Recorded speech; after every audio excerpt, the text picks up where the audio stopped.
Millionaire, CEO, allergic to all women, until a poor cleaning lady walked in and changed his life forever. The wind howled outside the glass tower as Ethan Hale stepped into the penthouse suite, his eyes narrowing like a predator scanning for danger. Every surface gleamed, except for one. A single champagne glass on the marble counter bore a faint lipstick stain. His breath caught. His throat tightened. He froze, whispering like a man already haunted. "It's happening again." The staff panicked. His assistant reached for gloves, but before anyone could react, a maid's arm brushed his skin. Just the faintest accidental touch. Ethan stiffened, his lungs locked. His eyes dropped to where her skin had touched his. And yet, nothing. His voice broke in disbelief. "You touched me." Sophie blinked, confused. "How should I not have?" The glass walls of Hale International shimmered under the gray New York sky, standing tall like an untouchable kingdom. Inside the top-floor penthouse, everything was silent except for the soft hum of the air filtration system. Triple-filtered, climate-controlled, obsessively perfect. And yet, perfection was never enough for Ethan Hale. He stood like a statue in the middle of the suite, his eyes fixed on the champagne glass left by one of the catering staff. That lipstick stain.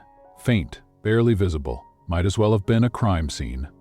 His chest tightened as his mind replayed every catastrophic reaction he had ever suffered before. His assistant David rushed in, immediately sensing trouble. "Mr. Hale?" Ethan cut him off with a low growl. "Who was in here?" David's face paled. "The cleaning staff just finished, sir. We vetted them twice. No mistakes." But mistakes always happened. That's when he saw her. In the far corner, standing awkwardly with a mop in one hand and a nervous glance on her face, was a woman he didn't recognize. No uniform, no name tag, just jeans, an oversized gray sweater, and eyes that locked onto his like she had just entered the lion's den. "You," Ethan said, voice sharp but controlled. "Who are you?" Sophie Rivera swallowed hard, feeling the weight of every dollar she didn't have. This was supposed to be a side gig, a one-time shift covering for her friend.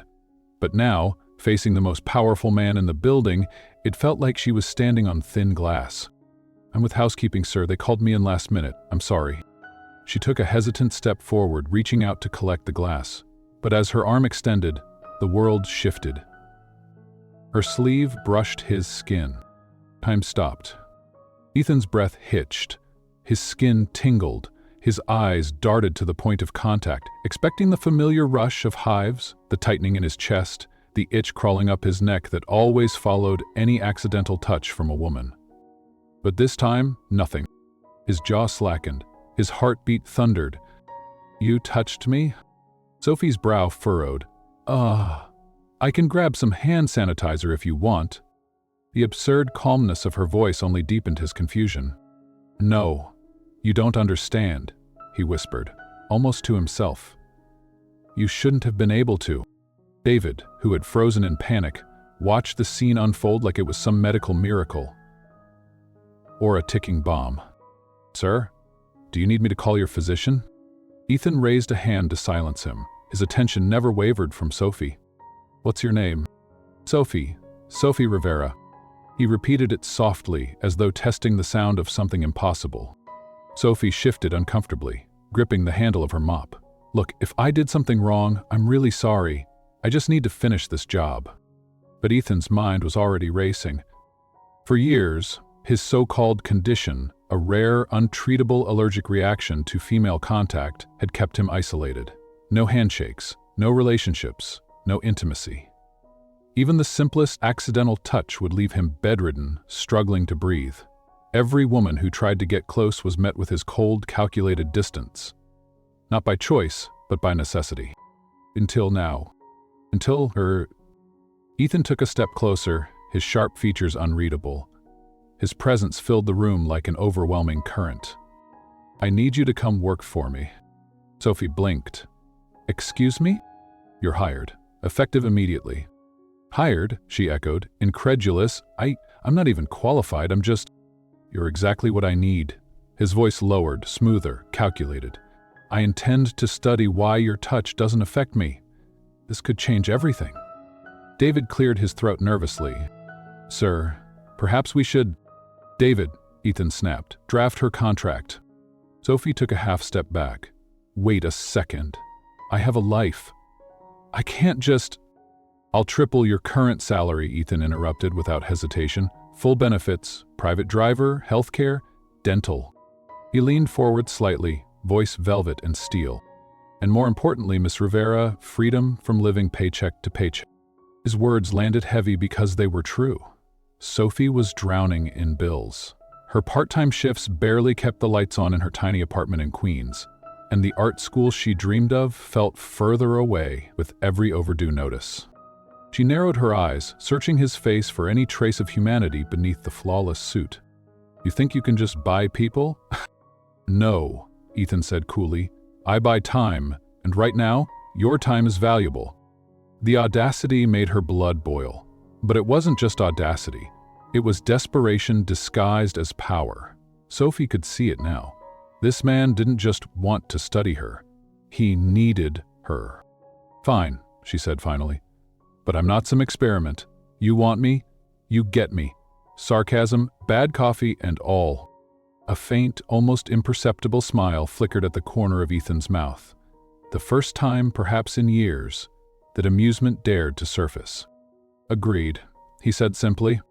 As David fumbled for paperwork, Sophie let out a slow breath, already sensing that she'd just walked into something far bigger than a cleaning job.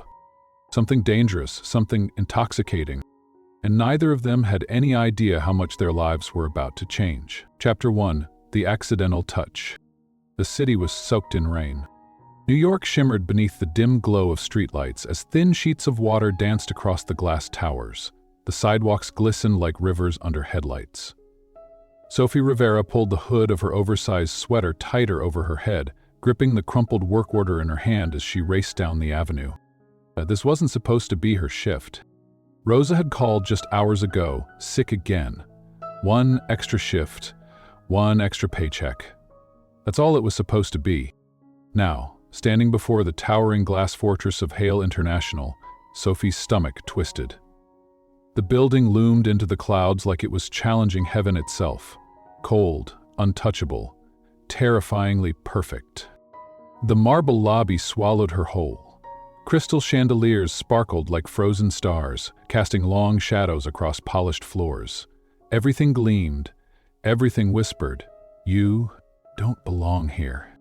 The man behind the reception desk barely glanced at her. "Housekeeping?" he asked, indifferent.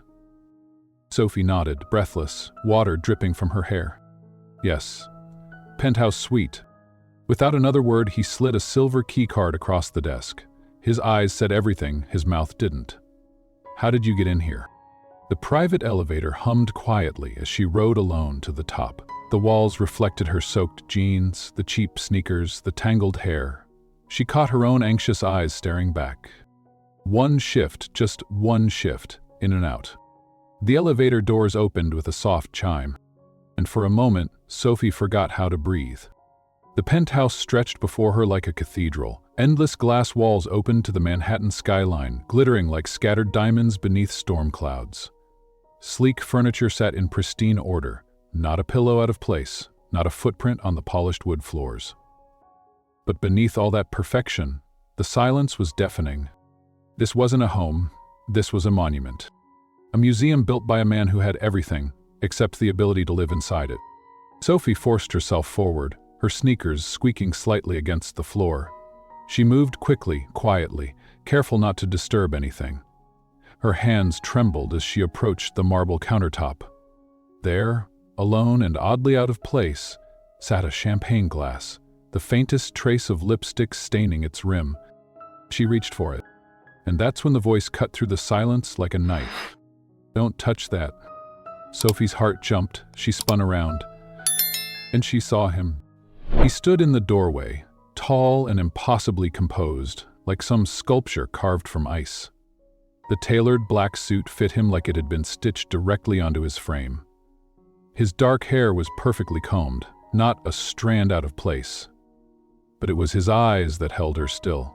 Steel gray, sharp, cold, calculating. He didn't need to introduce himself. Even if she hadn't known, every magazine cover in the city would have told her. Ethan Hale, the untouchable billionaire, the man who never smiled, the man who ruled Hale International like a fortress. Sophie swallowed hard. "I'm housekeeping. They called me in for a last-minute shift." He stepped closer, movement so precise it was as if even his breathing was calculated. "Who approved you?" "Rosa. She's sick. I'm covering for her." His eyes scanned her like a security scanner, top to bottom, every detail noted and catalogued, but his face remained unreadable, his jaw tightening slightly. "Do you know who I am?" Sophie nodded faintly, but even without his question, she already knew. "Ethan Hale," he said quietly, as if confirming the weight of his own presence. "I own this building, and everything inside it." The air between them grew heavier. "I'm sorry," Sophie said, trying to steady her voice. "I'll finish quickly and get out of your way." She reached again for the glass, eager to leave. But this time, as she stretched forward, the sleeve of her sweater brushed against his bare forearm. It was barely a touch, the lightest graze. But the moment it happened, everything changed. Ethan froze. His breath hitched sharply, his eyes dropped instantly to where she'd touched him, wide and unblinking, as if bracing for impact. Sophie's pulse quickened. Something was wrong. "I didn't mean to," she stammered. "Should I call someone? Your doctor?" But Ethan didn't answer. He simply stood there, eyes locked on his own skin. Slowly, he lifted his hand and ran it over the spot she had touched. Nothing. No redness, no swelling, no hives, no constriction in his breathing, no reaction at all. For years, any accidental touch, even a brush of a hand, sent his body into violent spasms. His rare condition made human contact impossible, and yet here she was. And nothing had happened. "You," his voice was barely a whisper, "you touched me." David, his personal assistant, appeared suddenly at the door, clearly having sensed something was wrong. "Sir, is everything—" "Stay back, David." Ethan's voice was sharp but not loud, his eyes never leaving Sophie. "She touched me." David's face drained of color. "And you're fine?" "I'm fine." The two men stared at her like she was some kind of scientific phenomenon, like she didn't belong to any category they understood. Sophie felt her own chest tighten. "I don't understand. I didn't mean anything." But Ethan's mind was already somewhere else, calculating, processing, searching for answers. "Your name?" he asked abruptly. Sophie Rivera." He repeated it softly, like trying to taste the impossible. "You work multiple jobs?" "A few," she answered warily. "Why?" "I want you to work for me, directly." Her stomach dropped. Effective immediately. "You'll be my personal assistant." I don't have any experience." "You're the only person who's ever touched me without triggering my condition," Ethan said, his voice calm, controlled, terrifyingly logical. "I intend to find out why." David remained silent, as if witnessing history being written. "And if I say no?" Sophie asked. For the first time, something that almost resembled a smile flickered across Ethan's lips.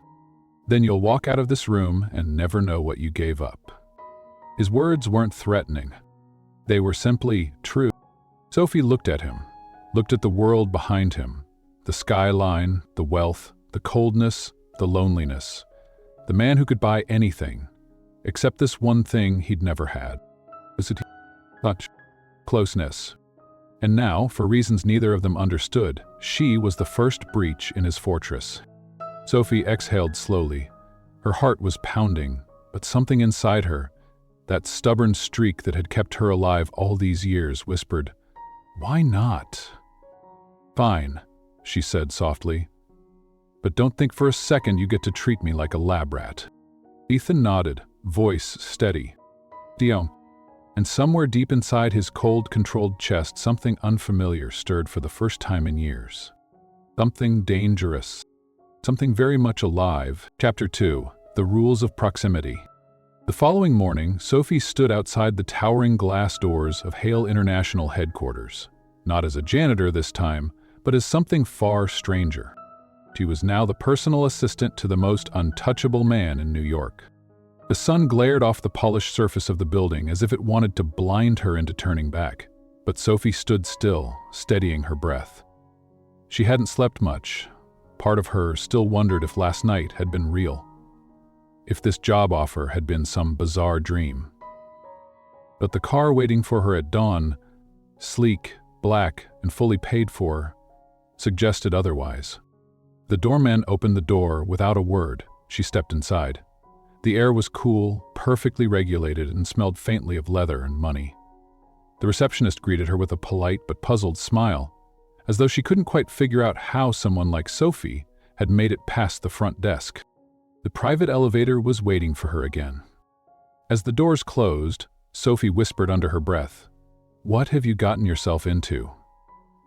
When the elevator opened onto the executive floor, she found David waiting. His expression was professionally neutral, but his eyes betrayed a quiet disbelief as he looked her over. "Miss Rivera, right this way." She followed him down a long, silent hallway that led to the inner sanctum of Hale, his private office. The room was impossibly large, framed by floor-to-ceiling windows that offered a sweeping view of Manhattan. Dark oak shelves lined one wall, filled with books that looked as though they'd never been touched. A single grand desk sat near the center, clean, precise, not a paper out of place. And behind it sat Ethan. He was already working, his posture perfect, his suit darker today, charcoal gray, his tie immaculately knotted. His eyes, as cold and unreadable as ever, lifted when he saw her. "You're on time," he said simply. "I figured lateness wasn't an option," Sophie replied, managing a half smile. He studied her for a moment before standing, walking around the desk. Every movement was smooth, deliberate, almost unnervingly controlled. "Before we begin," he said, "there are rules." Of course there were. "Rules?" Sophie asked, raising an eyebrow. "Yes," Ethan said. "If you were to work this closely with me, we need structure. Boundaries. Control." He gestured toward a pristine leather-bound folder sitting on the corner of his desk. "The Hale Proximity Protocol," he announced. Sophie blinked. "You made a manual?" "Naturally," he said. "Your role here is unconventional. Without discipline, chaos ensues. I don't tolerate chaos." He opened the folder, revealing neatly typed pages, each separated by tabs. "Rule 1, Ethan began, his voice calm and precise. "Punctuality. You arrive precisely at the scheduled time, neither early nor late. My schedule runs to the minute."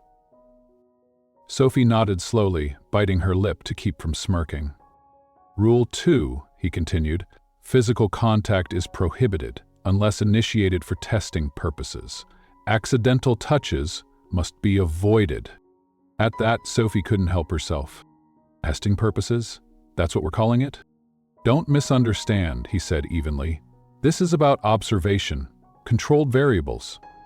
You're the only woman whose touch doesn't trigger a reaction. I need to understand why. You make it sound so romantic." He ignored the sarcasm and continued. "Rule 3. Personal matters are to be kept separate from professional tasks. No questions about my private life, no unnecessary emotional involvement." Sophie raised both eyebrows this time. "You think emotions follow rules? In my world, they do." The cold certainty in his voice made something inside her stir. It wasn't anger exactly, more like curiosity. How long had he been living like this? Isolated, rigid, untouchable. It sounded low. "And what if I break your precious rules?" she asked, folding her arms. Ethan's eyes narrowed slightly, but not unkindly. "Then I reserve the right to terminate this arrangement at any time." "Of course you do," Sophie murmured. "Billionaire privilege." "No," Ethan said softly, almost as if correcting her. "Survival." For a brief moment, something unguarded flashed across his face, and just as quickly it vanished. Sophie's instinct to push softened, unexpectedly. She hadn't expected to see a flicker of vulnerability there, beneath the marble surface. He closed the folder gently. "Now that we've clarified expectations, your official duties begin." David reappeared at the door with a tablet and a folder. "Her credentials are processed, sir." "Excellent," Ethan said. He turned to Sophie. "You'll manage my daily schedule, oversee communications, accompany me to meetings and public functions, and most importantly..." He paused, his gaze locking on hers again. You'll remain close enough for observation but distant enough for order. Sounds cozy, Sophie said with a dry smile. It's efficient, Ethan corrected. David handed her the tablet. Everything you need is loaded here. Sophie took the tablet and glanced at the glowing screen. Meetings, financial reports, legal briefs, business dinners. Every hour accounted for. The schedule was terrifyingly packed. Ethan's voice softened as he watched her absorb it. Overwhelmed? Sophie straightened her shoulders. I've worked 3 jobs at once while paying rent in Queens. I'll manage. For the first time, Ethan's mouth twitched. Not quite a smile, but something close. Good.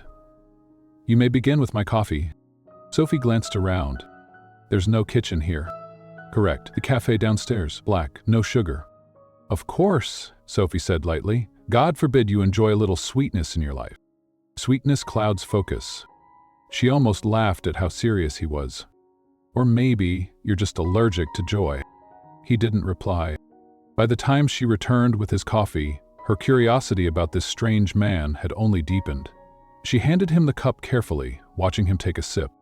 But then Ethan suddenly stopped, his brow furrowed. What is this? He asked sharply.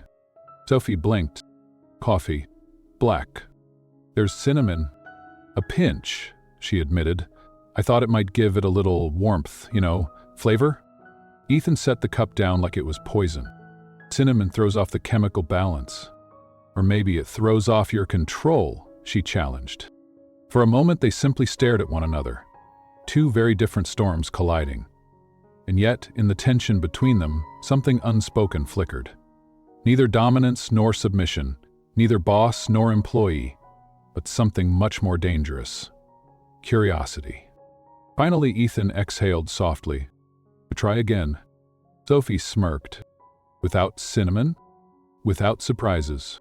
She nodded and turned, but not before tossing one final comment over her shoulder. I make no promises, Mr. Hale. Surprises tend to follow me around. Chapter 3. Coffee Wars. By the 3rd morning, Sophie was beginning to see exactly what kind of man Ethan Hale truly was. He wasn't cruel, he wasn't loud, he wasn't dramatic. He was worse. He was perfectly controlled. Every second, every breath, measured, everything, his schedule, his wardrobe, even the way his blinds opened automatically with the sunrise, operated like a machine finely tuned for peak performance. And he expected the same of everyone around him. Unfortunately for Ethan Hale, Sophie Rivera wasn't built to follow anyone's perfect rhythm. She arrived early that morning, not because she wanted to impress him, but because she'd barely slept. Again. The polished, sterile penthouse office still made her feel like she was wandering inside someone else's life. When she stepped into his office, Ethan was already seated behind his massive glass desk, as usual, reading financial reports like they were bedtime stories. Without looking up, he greeted her. You're 5 minutes early. I figured I'd get extra credit. Sophie smiled as she placed the cup of coffee gently on his desk.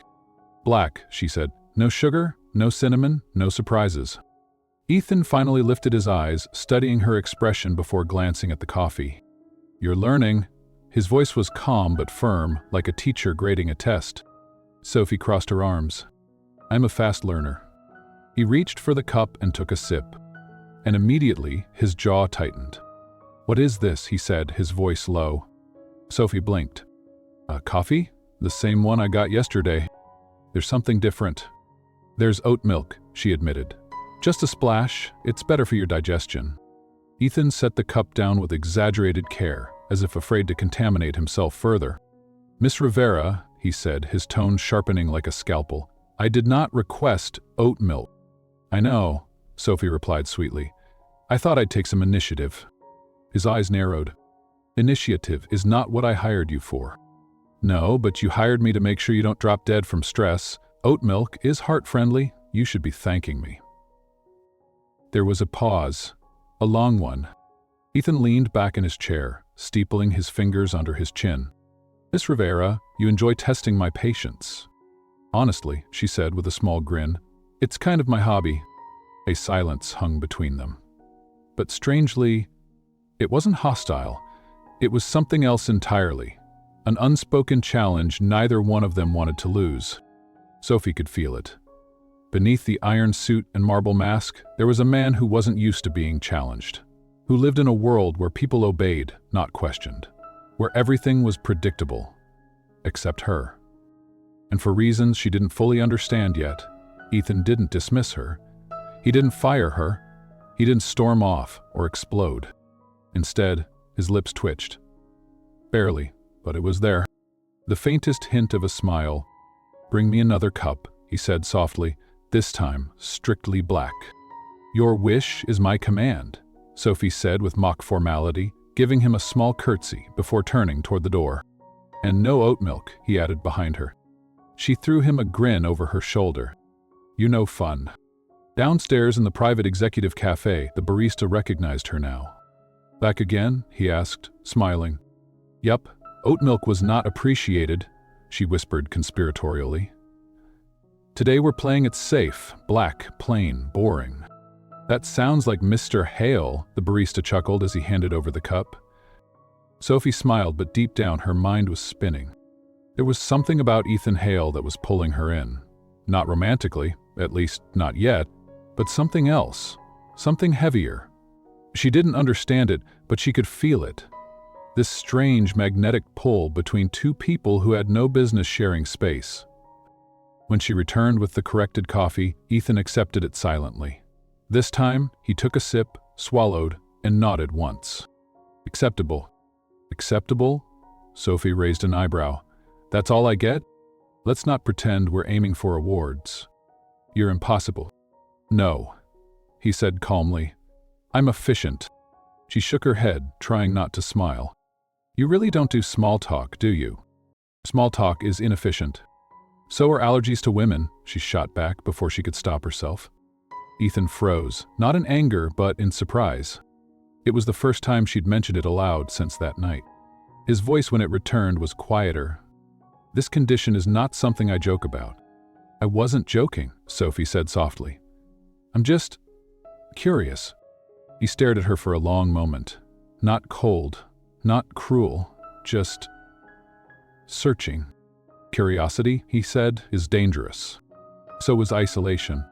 That made something flicker behind his eyes, a shadow of something old and worn.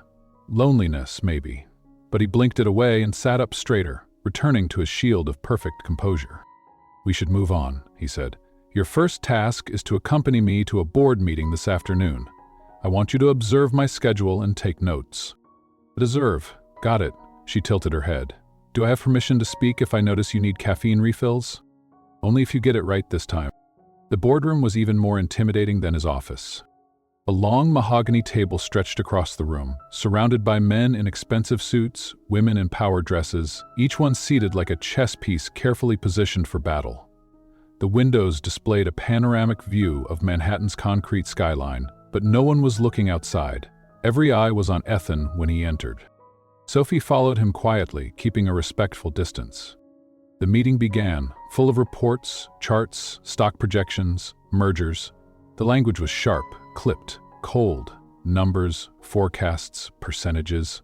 The kind of talk that filled rooms like these every day and sucked the air right out of them. Ethan spoke like he breathed, calm, controlled, decisive, and the others listened. They respected him, feared him even. But as Sophie watched him, seated silently at his right, she noticed something underneath his flawless delivery. He was alone, completely, utterly alone, surrounded by people yet untouched by anyone, like a king on a frozen throne. When the meeting finally adjourned, Sophie walked beside him back to the private elevator. The silence stretched between them as the doors closed. "They're scared of you," she said quietly. "They respect me." "No," she shook her head gently. "Respect is different. Respect has warmth." Ethan glanced sideways at her. "Warmth is a liability." Sophie sighed, studying him. "You really believe that, don't you?" He said nothing. As the elevator rose, Sophie spoke again, softer this time. "You know, I think you're wrong." Ethan turned his head, meeting her eyes fully for the first time all day. "And why's that?" Her voice was almost a whisper. "Because despite all your rules, Mr. Hale, "You still haven't fired me." And for the second time that morning, Ethan Hale almost smiled. Chapter 4. The Elevator Breakdown.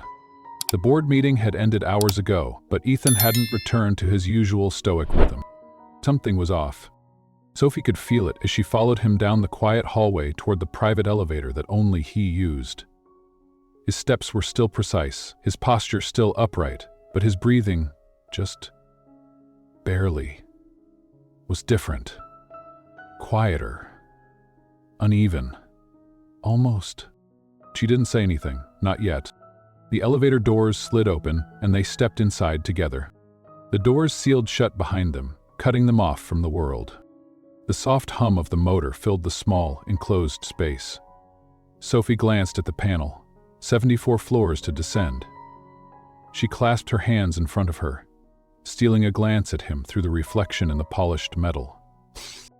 Ethan's eyes weren't on her. They were fixed ahead, sharp but distant. Sophie cleared her throat. "You seem quieter today." "I'm always quiet," Ethan answered, voice clipped. "Quieter than your usual quiet," she pressed gently. He said nothing. The elevator continued its smooth descent. Sophie shifted her weight slightly. "I know I'm not supposed to ask personal questions," she said, voice softer, "but does it ever get exhausting?" Ethan finally turned his head to her, brows slightly furrowed. "You are carrying it all, the weight of being you." His jaw tightened. "I carry what needs to be carried." That's not an answer. The elevator jolted abruptly. The lights flickered, dimmed, then cut entirely. The motor let out a soft groan before everything stilled. Silence. Darkness. They were suspended somewhere between floors. For a moment, neither of them moved. Then Ethan reached for the emergency panel, pressing the button with calm precision. No response. The intercom crackled, but there was no voice. Only static. Sophie exhaled, forcing her heart rate to slow. She wasn't exactly claustrophobic, but being trapped 40 stories above ground wasn't her idea of a good time. "Okay," she said, trying to inject some lightness into her voice. "Tell me this happens often." "Never," Ethan replied, eyes narrowed as he inspected the control panel. "Oh, great," Sophie muttered. "So I'm making history again." He pressed another button, still nothing. Sophie leaned back against the mirrored wall, crossing her arms. "Well, might as well get comfortable." Ethan shot her a glance. "You're remarkably calm for someone trapped in an elevator." "Well, I figure one of us needs to be." He paused, observing her closely, as though trying to decipher how she was always able to remain so steady, or at least pretend to be. The emergency lights finally kicked in, casting the small cabin in a faint amber glow. Sophie let out a breath. Not complete darkness. That's something." Ethan remained standing, hands clasped behind his back. "You're not afraid?" "I've faced worse," she replied softly. "Such as?" Sophie hesitated. The truth hovered on her tongue, but she wasn't sure why she even considered sharing it. She never told people these things. But in this small box, floating somewhere above New York, with the untouchable billionaire beside her, something felt different. Rent notices, eviction threats, medical bills, nights wondering if I'll be able to eat and pay utilities at the same time. She offered a faint smile. "An elevator glitch isn't going to shake me much."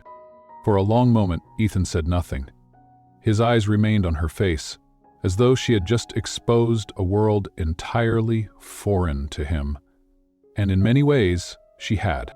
He exhaled through his nose. "I've never had to worry about those things." "I figured," Sophie replied gently. "Your world is different."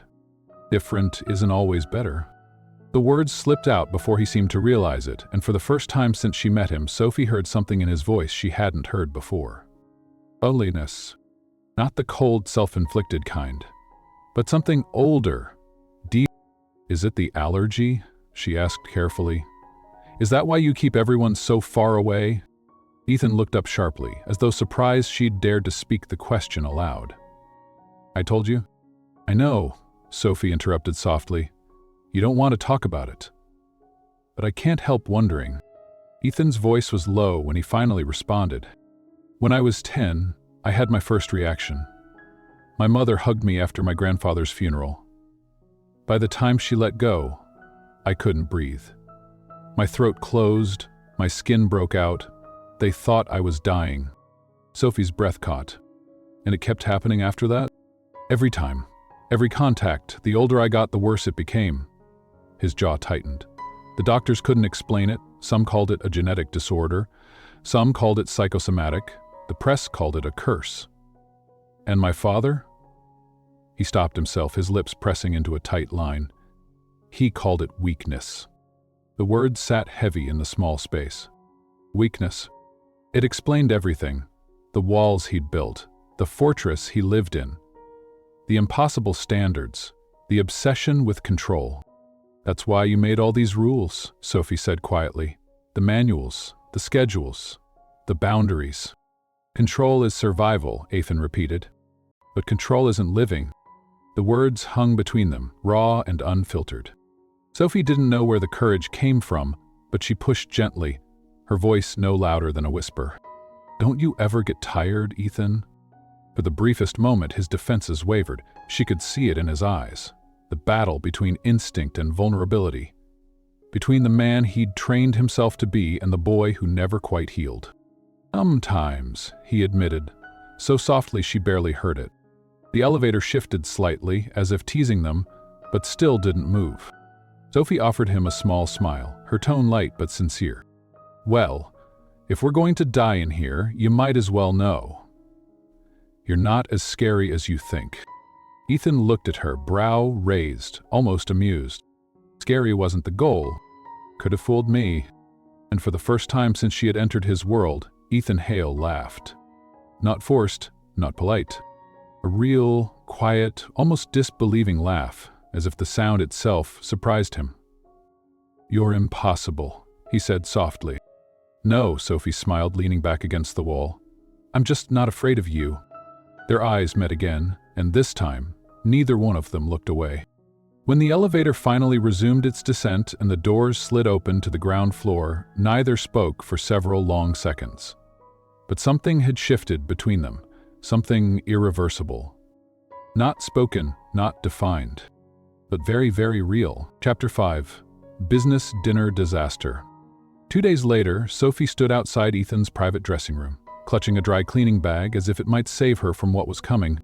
The invitation had arrived unexpectedly that morning. Formal business dinner, private investors, black tie. You're attending. E.H. There were no instructions, no explanations, just the text, as cold and controlled as everything else he did. When she asked him why she needed to attend, his response had been simple. You're my assistant, you need to observe. But Sophie suspected this wasn't just about observation. No, this was his first attempt to test her in his world. And his world was ruthless. When Ethan finally emerged, he was dressed in a tailored black tuxedo that looked like it had been cut directly onto his body. The silk lapels shimmered under the soft lighting, his cufflinks catching tiny flecks of light like distant stars. For a moment, Sophie simply stared. There was something about him in formal wear, polished, intimidating yet effortlessly handsome, that made her chest tighten for reasons she refused to examine. Ethan's gaze swept over her in return. She wore the gown he'd had delivered to her apartment that afternoon. Midnight blue, simple, elegant, far too expensive for her comfort. The silk hugged her waist before falling gently to the floor. The heels were mercifully low, but still made her nervous with every step she took. His eyes lingered for a moment longer than usual before he finally spoke. You clean up well. Sophie arched an eyebrow, smirking. Careful, Mr. Hale, that almost sounded like a compliment. Don't get used to it. But something warm flickered behind his otherwise cool eyes. The car ride to the restaurant was silent for the most part. Sophie fidgeted with the fabric of her dress as they pulled up to the entrance. The restaurant glowed like a palace, the lights casting golden reflections across the sleek black car. A valet rushed to open Ethan's door. Then hers. As she stepped out, her heel caught slightly on the carpeted walkway. Her stomach dropped as she stumbled forward, but before she could fall, Ethan's hand shot out, catching her arm. The contact was brief but firm, and her heart skipped. Careful, he murmured. Blame the shoes. Sophie whispered back, her cheeks flushing. He held her steady for a second longer than necessary before releasing her. Inside, the dining room was already buzzing. Investors, business partners, and their spouses mingled beneath chandeliers that sparkled like falling snow. Waiters floated between tables like dancers in a well-rehearsed ballet, offering trays of champagne and tiny hors d'oeuvres that looked more like abstract art than actual food. Every eye turned as Ethan entered. He didn't seem to notice, or rather, he was used to it. Sophie, however, felt the weight of their stares immediately. Whispers drifted like thin smoke. That's Hale's new assistant? He's bringing her to investor meetings? She's not exactly what I expected. Sophie held her head high, but inside her stomach twisted. She knew how she looked to them. A girl from nowhere suddenly dropped into their world of wealth and power. Ethan led her to a reserved table near the center of the room. The moment they sat, one of the investors, a tall man with graying temples and a forced smile, leaned forward. "Ethan," he greeted, "you've brought company tonight." "This is Sophie Rivera," Ethan introduced without hesitation. "She's my personal assistant."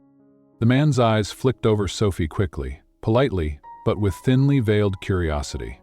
"Pleasure," he said, though it didn't sound entirely sincere. "Likewise," Sophie answered, her voice steady.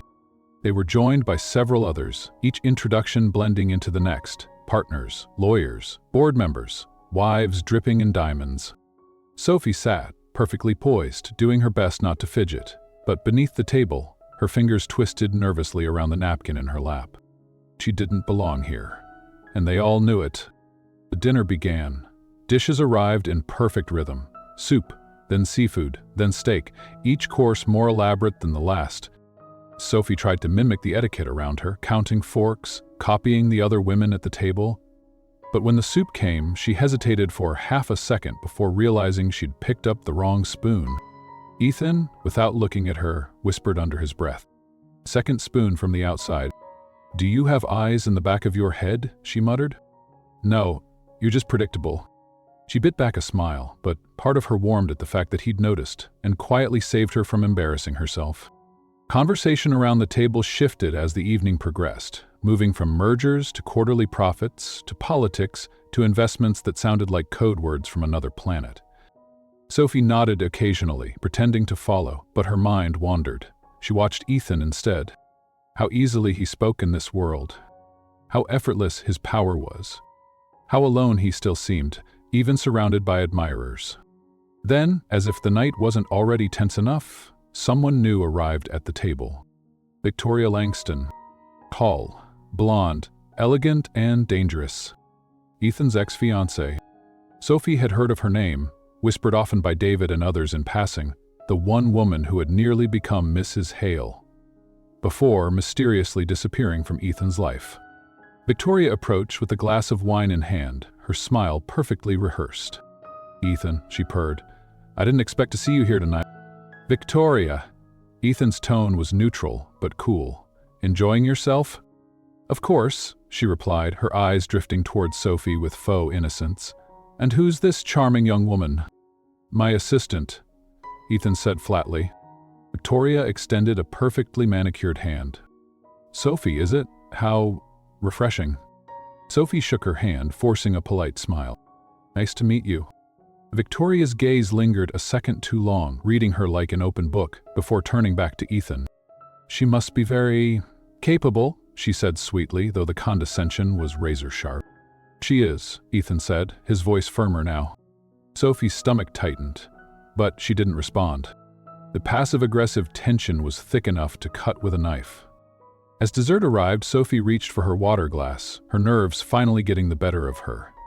In the process, her elbow nudged the wine glass next to her, sending it tipping toward the table. She gasped, reaching for it too late. The deep red wine splashed across the white linen tablecloth and onto the sleeve of one of the investors seated beside her. The table fell completely silent. Sophie froze, her face flushing crimson. "I'm so sorry," she started, fumbling for a napkin. The investor waved it off politely, though his forced smile said otherwise. Ethan remained perfectly still beside her, but she could feel the quiet fury simmering beneath his calm exterior. Victoria, of course, was the first to break the silence with a soft, amused laugh. "Accidents happen," she said, her voice dripping with false sympathy. "It must be quite overwhelming, stepping into this world." Sophie's jaw tightened. Ethan's voice cut in sharply. "That's enough, Victoria." "Oh, relax, Ethan. I'm simply offering empathy," Victoria replied sweetly. But Ethan's icy stare shut her down. The rest of the dinner passed in painful silence. Later that night, as they rode home in the car, neither spoke at first. The city lights blurred past the windows as the weight of the evening hung heavy between them. Sophie finally broke the silence. "You should probably fire me." Ethan glanced at her, his voice calm but deliberate. "Why would I do that?" "Because I embarrassed you." "You didn't. The spilled wine says otherwise." The wine was irrelevant. He turned fully to her now. "Victoria was calculated, the others were vultures, but you're the only one in that room who didn't pretend." Sophie looked at him, surprised. "That's why you're still here," he added softly. "Because you're real." For a moment, the car felt impossibly small. His gaze was intense, but no longer cold. Sophie swallowed, her voice barely a whisper. "You make it very hard to understand you." "Good," Ethan said, "because I don't fully understand you either." The car rolled through the glowing streets of Manhattan as something heavy and undeniable settled quietly between them. Something that neither of them was ready to name. Not yet. Chapter 6. The Ex-Fiancée returns. 2 weeks passed. 2 weeks of silent glances, of unspoken words, of stolen moments suspended in some strange space neither of them dared to name. Ethan was still Ethan, cold, calculating, and precise. But something in his gaze lingered a little longer when Sophie entered the room. Something unguarded. Something neither of them addressed. And Sophie? She was trying to pretend she didn't feel the shift too. The more time they spent together, the harder it became to deny. It was late afternoon when David knocked on Ethan's office door. Sophie sat quietly at her desk nearby, reviewing contracts Ethan had passed her that morning. David cleared his throat as he stepped inside. "Sir, the invitation has arrived." "For what?" Ethan asked without looking up. "The charity auction." At the mention of it, Sophie's head lifted slightly. "I thought you declined," Ethan said, his voice cool. "It's been complicated. They've made it clear your presence would send the right message to investors." Ethan exhaled through his nose. "Of course. And Victoria will be attending."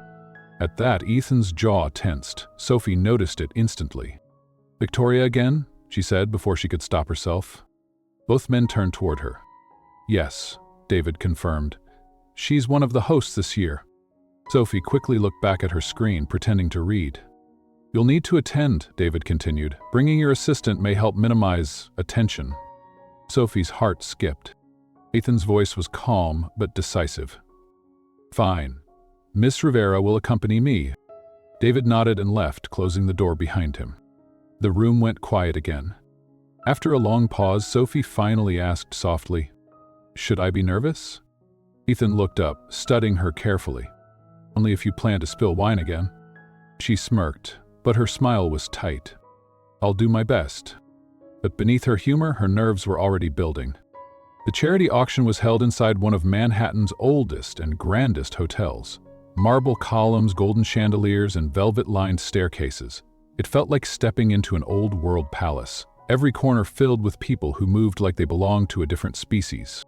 The rich, the polished, the untouchable. Sophie stood beside Ethan as cameras flashed near the entrance. He, as always, was flawless. A custom-tailored tuxedo, hair slicked back, jaw sharp, posture regal. His presence seemed to quiet the noise around him. And yet, tonight, for the first time, Sophie didn't feel invisible. Eyes followed her too. She was no longer just the assistant. She was the woman standing beside Ethan Hale, and everyone wanted to know why. "Smile," Ethan whispered softly as they posed for a photograph. "You're representing me tonight." Sophie glanced up at him, whispering back, "Thought I was just here for observation. Tonight, you're here for both." As they moved through the glittering ballroom, Sophie noticed the whispers. "Is that the new woman?" She's not like the others. What does she have that Victoria didn't? The judgment hung in the air like heavy perfume. And then, as if summoned, Victoria appeared. She moved through the crowd like a queen re-entering her court, dressed in a crimson silk gown that clung to her like liquid. Her golden hair was swept back, her smile sharp as glass. When her eyes landed on Ethan, and then on Sophie, her expression barely faltered. But Sophie saw the calculation in her gaze. Victoria approached, holding her wine glass delicately between two fingers. "Ethan," she purred. "Always so punctual." "Victoria," Ethan replied flatly. Her eyes slid toward Sophie. "And of course, Miss Rivera." "Victoria," Sophie said politely, forcing her smile. "I must say, Ethan," Victoria continued, her voice sweet but laced with venom, "you certainly have a talent for variety." Sophie's stomach twisted. "Is there something you need, Victoria?" Ethan asked, his voice calm but edged with steel. Victoria laughed softly. "Oh, relax, darling. I simply came to wish you luck tonight. You're still the highest profile name on the auction list." Sophie blinked. "Auction list? Didn't he tell you?" Victoria smiled wide. "One of tonight's special items is a private dinner with Mr. Hale himself." Sophie turned toward Ethan, eyes wide. He clenched his jaw. "That wasn't my decision." "Of course not," Victoria said, feigning innocence. "But you know how these charities love a good spectacle." A booming voice suddenly echoed through the speakers. "Ladies and gentlemen, we'll now begin the most anticipated auction item of the evening, a private dinner with Mr. Ethan Hale himself." Applause erupted. Sophie stared, horrified, as bidding began immediately. 10,000, 25,000, 50,000. The numbers skyrocketed. Sophie's heart pounded as the bidding climbed rapidly. But nothing could have prepared her for what came next. Victoria lifted her paddle, her voice clear and sharp. 200,000. The room fell silent. All eyes turned toward her. Even the auctioneer stumbled for a beat before slamming his gavel down.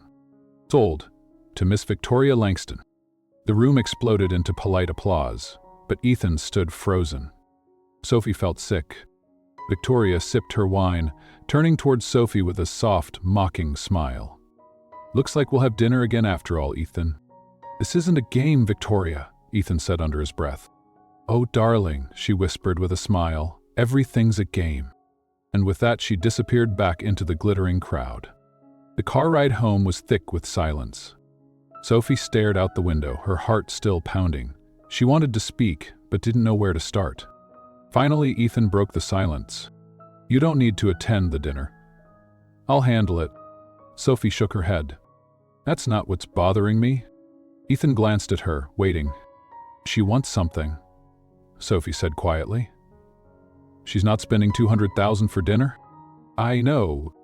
Then why aren't you stopping her?" "Because stopping her means playing her game," Ethan said, his voice cool again. "And I won't."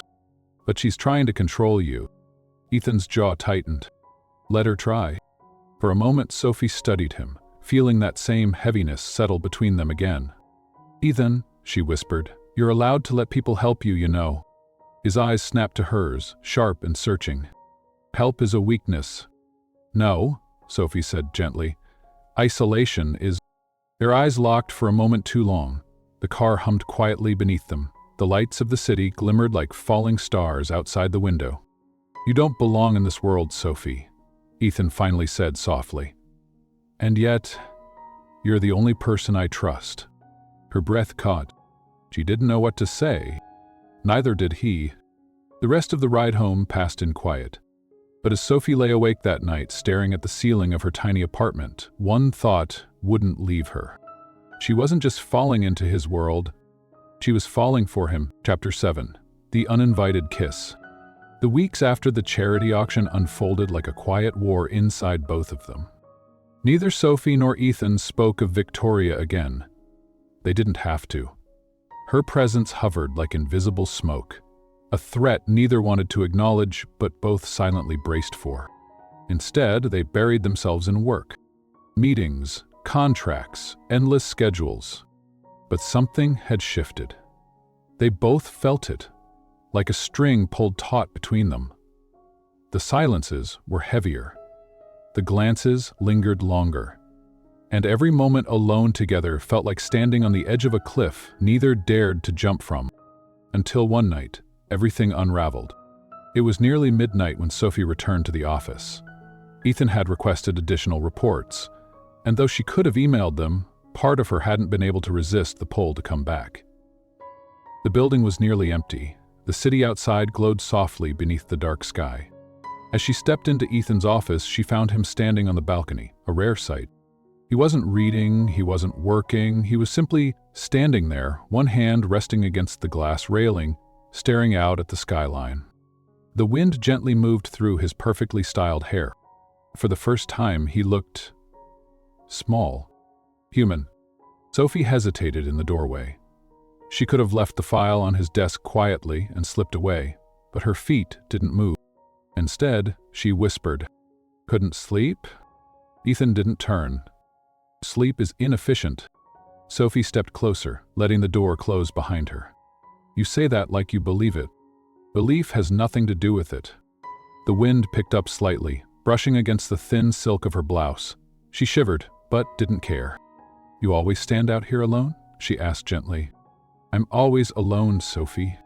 This time he finally turned, and for the first time there was no armor in his eyes. No coldness, just exhaustion. The weight of years pressing against him. Sophie's breath caught in her chest. "You don't have to be." The words slipped out before she could stop them. For a moment, Ethan's expression didn't change, but something in his eyes did. His gaze dropped to her lips, just briefly, before flicking away again, like a man trying to steady himself. "You should leave," he said softly. "Do you want me to?" she whispered. Another silence. And then, so faint it was almost broken, Ethan answered. "No." The admission hung between them like fragile glass. And suddenly, Sophie wasn't thinking anymore. She was just moving. She stepped forward, closing the space between them until they stood only inches apart beneath the stars and city lights. She could feel his breath now, steady but shallow. Their eyes locked, and everything unsaid between them screamed louder than any words could. "You're shaking," Ethan whispered. "So are you," she replied. His jaw clenched, as if still battling himself. "I shouldn't," he said under his breath. "You know I shouldn't." "Why?" Sophie breathed. "Because of your rules? Because of everything. But nothing happens when I touch you, Ethan," she whispered, her voice trembling. "Nothing bad. You know that."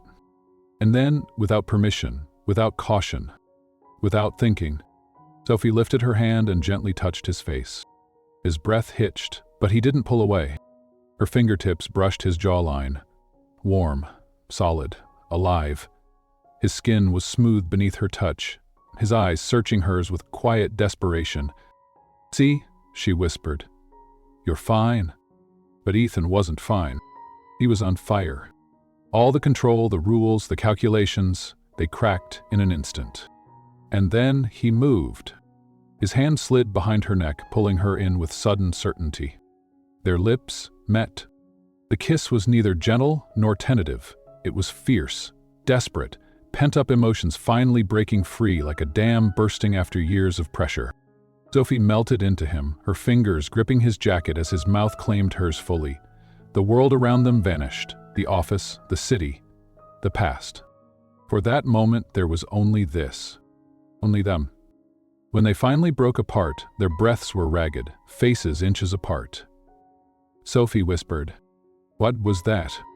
Ethan's voice was hoarse, raw, the beginning of a problem. "Do you regret it?" she asked, barely audible. He stared at her, searching her face like she was the answer to a question he'd never been brave enough to ask. "No," he whispered. "I regret waiting this long." Sophie's chest swelled, her throat tightening. "Then don't wait again." For a long moment, neither moved. But something between them had changed forever. The walls had cracked, and there was no rebuilding them now. Later that night, As Sophie finally slipped into bed, her head still spinning, she realized something terrifyingly beautiful. She wasn't falling anymore. She had already fallen. Completely. Hopelessly. For the man everyone said could never be touched. Chapter 8. The Media Scandal. The morning after the kiss, everything was different. And yet, nothing had changed. Sophie arrived at Hale International as usual, her coffee in hand, her tablet charged, her hair tied up neatly. But beneath her calm exterior, her heart was still racing from the night before. She could still feel Ethan's touch, his breath, the weight of his hands pulling her in like she was something precious he'd been afraid to hold for too long. When she stepped into his office, Ethan was already at his desk, eyes fixed on the glowing screen, jaw tight. The air was heavier than usual. "Morning," Sophie said softly. He looked up briefly, his gaze softer for half a second, before he straightened again. "Morning," he replied, his voice cool, too cool.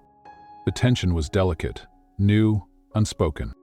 Neither of them knew quite how to cross the line they'd already crossed. "Coffee?" Sophie offered, trying to ease the charge in the air. "Please."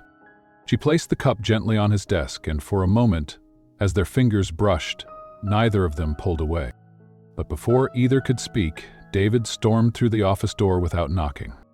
His face was pale, his voice sharp. "Sir, we have a problem."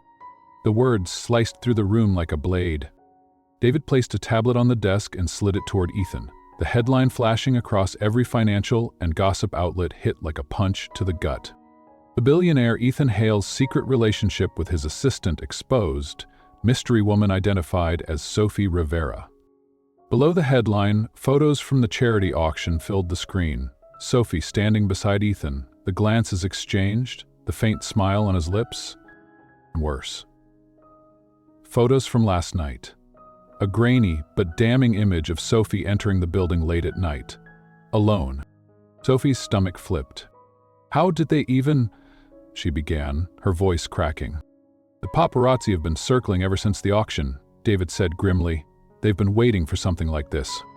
Ethan's expression was unreadable. Dead calm. But Sophie could see it, the tightness in his shoulders, the storm brewing behind his eyes. "Is this true?" David asked carefully, his voice lowered. "Because if it is, it's none of your concern." Ethan cut him off coldly. "Sir, it's very much my concern if it damages the company." Sophie's chest tightened as the word settled heavily between them. Damages the company. That's what she was, a threat to his empire. Her throat tightened. "I'm so sorry," she whispered, unable to meet his eyes. But Ethan's voice came firm, cutting through the air. "You don't apologize for any of this." David's gaze darted nervously between them. "The board is already calling. They want a statement." "There will be no statement." "Sir, no statement." His tone left no room for argument. David sighed heavily. "This will escalate quickly, Ethan." Ethan finally stood, his voice ice cold. "Let them escalate." The hours that followed blurred. Sophie sat at her desk, trying to focus on spreadsheets and emails while her name trended online. Comments, speculations, rumors, some calling her a gold digger, others praising her for capturing the untouchable billionaire. None of them knew anything. Her hands trembled as she refreshed the news again. From janitor to billionaire's mistress. The words felt like knives. Her mind spiraled, not for herself, but for him. For everything he'd spent his life building. His name, his reputation. He was a liability now, and there was no denying it. When Ethan finally returned to his office after a tense meeting with the board, Sophie stood immediately. "Ethan, we need to talk." "Later." "No, now." He stopped. Their eyes met, and for the first time since the scandal broke, his cold facade cracked. Just slightly. "I'm ruining everything for you," Sophie whispered. "You have to let me go." "No. No." His voice was sharper now, but beneath the sharpness there was something desperate. Fragile. "You don't belong in the middle of this circus," Sophie said softly. "You're risking too much." "I've risked nothing compared to what I'd lose if I let you go." The words hit like a blow. She froze. "This isn't just about business anymore, Sophie. His voice dropped, low and steady. "It stopped being about business a long time ago. Then why won't you fight for yourself?" He stepped closer now, his voice rough, like the words were tearing out of him. "Because I've spent my whole life fighting for this empire, protecting it, guarding it. And for what? To end up in a palace I can't share with anyone?" He shook his head, breathless. "I didn't know how empty it was. Until you." Sophie's eyes burned with tears she refused to shed. "You don't have to protect me," she whispered. "I can walk away. I don't need saving. You're not the one I'm saving anymore." His hand reached for hers, carefully, deliberately, and when their fingers laced, neither of them pulled away. "They can take everything from me if they want," Ethan said softly. "But they will not take you." That night, after the offices had emptied, Ethan called an emergency press conference. Against David's objections, against the board's panic, he made his choice. Standing in front of a sea of cameras, with reporters shouting from every direction, Ethan Hale faced the world without his usual mask. He cleared his throat once and began. "Yes, the reports are true." A wave of murmurs spread through the room. "Miss Sophie Rivera is not simply my assistant. She's someone who has become important to me." Cameras flashed wildly. "There has been speculation, accusations, but let me make this clear. Sophie has never manipulated, exploited, or compromised anything in my company. What began as professional has become personal, and that was my decision." The murmurs turned into shocked silence. "If the cost of honesty is my reputation, then so be it. I will not sacrifice her to protect my image." For a brief moment he hesitated, then finished with simple, powerful words. "Because for the first time in my life, I've found something worth losing everything for." Backstage, Sophie stood frozen as she watched him on the screen. Her hand flew to her mouth, her eyes burning. She wasn't used to anyone standing for her, not like this. And now, the man who built an empire behind glass walls, who had lived his entire life untouched, had shattered everything to touch her. When he finally stepped away from the podium, their eyes met. No words passed between them as he reached for her hand. He didn't need to speak. Because in that moment, everything between them was already said. Chapter 9. The Public Confession. The days after the press conference were a strange blur. For Sophie, it felt like walking through two separate worlds. One was loud, the world of headlines, flashing cameras, public curiosity that refused to quiet down. The other was silent, her private moments with Ethan, filled with quiet glances, shared meals, and late-night conversations where no one else existed. For once, she was no longer hiding in his world. He had pulled her fully into it and claimed her there, unapologetically. But not everyone was pleased. The boardroom that once bowed to Ethan's every word was now filled with murmurs, sideways glances, and quiet doubt. Sophie could feel it every time she walked the halls of Hale International. The careful smiles, the judgment tucked neatly behind polite greetings. And behind all of it, Victoria. She was the only one who hadn't disappeared.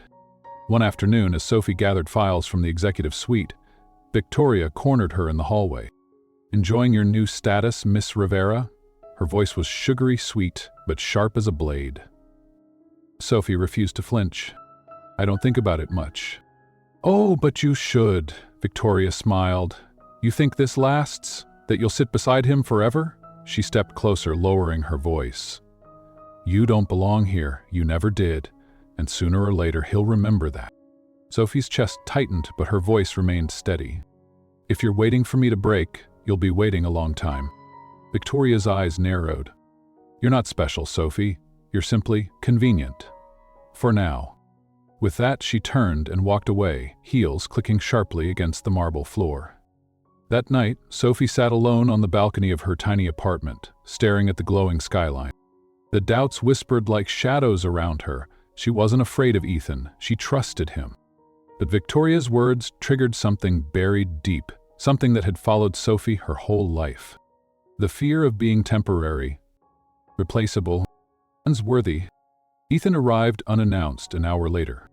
He stood at her door like he didn't belong there, dressed simply for once, no tie, no perfectly tailored suit, just a black sweater and gray coat, that somehow made him look more human than ever. "You didn't answer my calls," he said softly. Sophie swallowed. "I needed air." Ethan stepped inside carefully, as if sensing her hesitation. His voice lowered, steady and gentle. "What's wrong?" She shook her head, but couldn't look him in the eyes. "Don't lie to me, Sophie." His words were firm, but his hand reached for hers, warm, grounding. She finally met his gaze, her voice breaking slightly. "I don't want to be your mistake." Ethan's entire expression shifted. The walls, the armor, all of it melted. He cupped her face in his hands, his voice raw. "You are not a mistake. You risked everything for me. Because you are everything." Sophie's breath caught. "But I don't fit here." "No one has ever fit here," Ethan whispered. "That's why I built walls. That's why I kept everyone out. Until you." She closed her eyes, his forehead resting gently against hers. "I don't know if I can handle all of this." "Then let me handle it," he breathed. "Let me carry it for both of us." Tears slipped from her lashes as his thumb brushed them away. "I don't want to lose you." "Then don't." The following evening, the annual Hale International Investor Gala was held, the company's most public, highly scrutinized event of the year. This time, Ethan didn't arrive alone. When Sophie stepped onto the red carpet beside him, hand in hand, the room erupted. Cameras flashed, reporters shouted, but Ethan didn't flinch. He was steady, grounded. For the first time in his career, he wasn't protecting his company. He was protecting her. Inside the grand ballroom, the CEO board members circled like sharks. Victoria hovered at the far end of the room, her eyes sharp. David approached quietly. "Sir, the board will expect a statement tonight." Ethan nodded once. "They'll get one." As the dinner concluded, Ethan stood from his table, tapping the side of his glass. The entire room fell silent. Cameras shifted toward him. His voice was calm, clear, and unshakable. "For years, I've built Hale International on principles of precision, discipline, and control. And for years, I believed those were the only things that mattered." He paused, scanning the room. "But control without purpose is emptiness." Whispers stirred among the audience. "Recently, my personal life has become public, speculated, judged."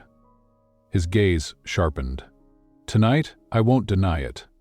I will not allow silence to twist the truth into something uglier than it is." He turned slightly, his eyes landing directly on Sophie across the room. "Sophie Rivera is not my assistant." The entire ballroom inhaled. "She is not my scandal. She is not my liability. She is, without question, the only person who has ever seen the man behind these walls, and stayed." His voice softened, but somehow grew even stronger. "I spent my life avoiding touch, avoiding connection, believing no one could ever reach me. And then she did." A hush fell over the room. The board, the press, even Victoria froze. "I love her." The words echoed like a confession, not of weakness, but of absolute freedom. "And I will not apologize for loving her." The applause started, slowly. A few hands, cautious, uncertain, but it spread. First to the investors, then to the crowd, until the entire ballroom filled with the sound of acceptance. Victoria, stiff as glass, could do nothing but watch as the world bent toward them. Later, as the gala ended, Ethan found Sophie standing quietly by one of the windows. She turned as he approached, her eyes shining. "You didn't have to say it like that." "Yes," Ethan whispered, his voice breaking into a rare smile. "I did." "In front of everyone?" "In front of anyone."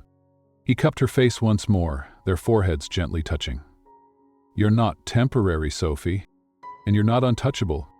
Their lips met again, no longer forbidden, no longer hidden, fully seen, fully theirs. Chapter 10. The Rooftop Proposal. 2 months had passed since Ethan's public confession. The media storm that once threatened to drown them had finally quieted. The headlines faded, the board stabilized, investors returned. But most importantly, they survived it, together, and something beautiful had grown in the stillness that followed. For the first time in Ethan Hale's carefully controlled life, he woke up each morning not to business reports, but to Sophie. To coffee brewed just a little too sweet. To her teasing remarks. To soft laughter that filled his once empty penthouse like sunlight, finally spilling into a room long kept in shadow. He never realized how starved he was for simple things, until Sophie taught him how to breathe again. That evening, Sophie returned to the penthouse as usual. She slipped off her shoes, humming softly, expecting to find Ethan still working behind his desk. But the office was empty. Instead, she found a small envelope placed on the entryway table, her name handwritten in Ethan's unmistakably sharp lettering. Her brows furrowed as she opened it. Rooftop, sunset. Her heart skipped. The private rooftop garden had been her favorite part of the penthouse from the very beginning. Lush greenery framing the skyline, fairy lights strung along the glass railing, soft benches tucked beneath carefully pruned trees. But tonight, it was transformed. Dozens of small lanterns floated like soft stars along the edges, casting a golden glow against the fading New York sky. The city lights shimmered below, but up here, it felt distant, as if they stood in their own world entirely. And there, near the center, stood Ethan. Waiting for her. He wore no suit tonight, just a simple navy sweater, dark slacks, relaxed, almost vulnerable, more man than empire. When Sophie stepped forward, breathless, Ethan's eyes softened instantly. "You're here," he whispered, as though even now he still feared she might vanish. "Of course I'm here," she smiled. "You always show up." His voice was low, almost reverent. "Even when I gave you every reason not to." Sophie's throat tightened. "You're the only thing I've ever wanted to stay for," she whispered. Ethan exhaled slowly, as though releasing something heavy he'd carried far too long. Then, without breaking his gaze, he reached into his pocket and pulled out a small velvet box.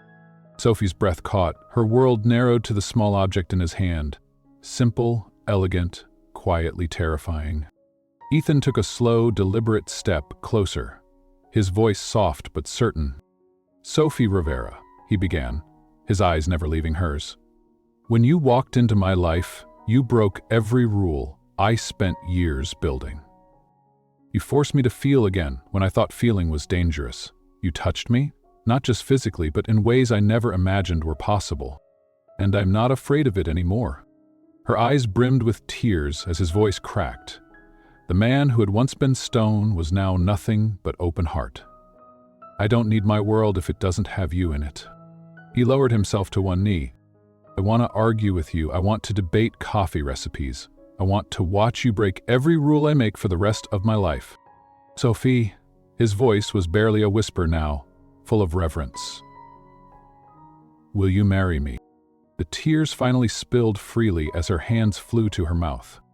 This man, the untouchable, untouching billionaire who once couldn't bear human contact, was offering her everything. "Yes," Sophie choked, her voice breaking. "God, yes." He then smiled fully. Not the polite mask, not the tight professional line, but real, raw, and alive. As he slipped the delicate diamond ring onto her finger, Sophie dropped to her knees with him, laughing through her tears. They stayed there for a moment, forehead to forehead, the city humming beneath them like distant music. "You broke every part of me," Ethan whispered against her skin, "and I've never been more whole." A month later, beneath blooming archways in a private garden overlooking the skyline, they stood before family, friends, and yes, even the board, as husband and wife. There was no paparazzi, no investors, no press conferences. Just them. As Sophie walked down the aisle, she saw him waiting. Not the billionaire CEO, but simply the man who had fought for her. The man who learned to feel. The man who once couldn't bear touch, now standing open, unafraid, ready. When she reached him, Ethan whispered through the lump in his throat. "You're breathtaking." "I've heard that before," she teased gently, eyes shining. The minister smiled, raising his voice above the gentle breeze. "Do you, Ethan Hale, take Sophie Rivera as your wife?" "I do," Ethan said firmly, without hesitation. "And do you, Sophie Rivera, take Ethan Hale as your husband?" "I do," she whispered, her voice full. "Then I now pronounce you husband and wife. You may kiss the bride." Ethan didn't hesitate. He pulled her into him, fully, freely, and kissed her as though every moment they'd once feared was finally redeemed. And the world that had tried to divide them, disappeared beneath their feet. Sometimes love doesn't arrive quietly. Sometimes it breaks down every wall before it takes its rightful place. Love beyond the rules. The years passed gently, not because life became easier, but because they no longer faced it alone. In time, Ethan Hale, once the untouchable billionaire, learned to embrace the very thing he once feared most: the unpredictability of love, the vulnerability of being seen, the beautiful chaos of belonging to someone fully. Their mornings were no longer dictated by stock reports and press schedules. They were filled with quiet breakfasts on their rooftop, with Sophie stealing his phone when she thought he worked too much, with Ethan secretly memorizing the way she laughed when the city lights twinkled behind her. Even in moments of struggle, when the business faced storms, when doubts resurfaced, when the world outside tried to intrude, Ethan always came back to the simple truth he'd once spoken in that ballroom. "You're not my liability, Sophie. You're my reason." And Sophie? She too changed. She no longer feared being temporary, or replaceable, or lost in someone else's world, because Ethan never made her feel like she was surviving in his empire. He built one around them. In time, she even returned to her passion for art, opening a small studio tucked inside the city's quieter streets. It wasn't about fame or money, it was hers, just as Ethan had always wanted for her: freedom. And every evening, without fail, Ethan would arrive at her studio with coffee, sometimes perfectly black, sometimes with just a touch of oat milk, depending on his mood. Their story wasn't perfect. It was never supposed to be, but it was real. And sometimes, that's enough to make everything beautiful.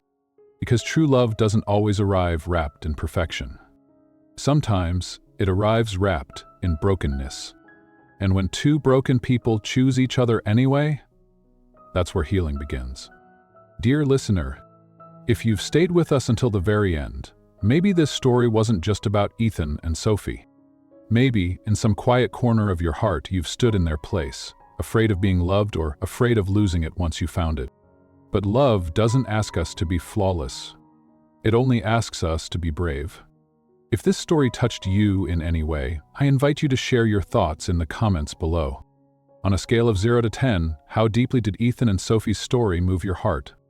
And if you believe in second chances, imperfect love, and healing beyond the rules, don't forget to subscribe for more stories like this. Because somewhere out there, someone is still waiting for the kind of love that breaks every rule and rewrites every ending.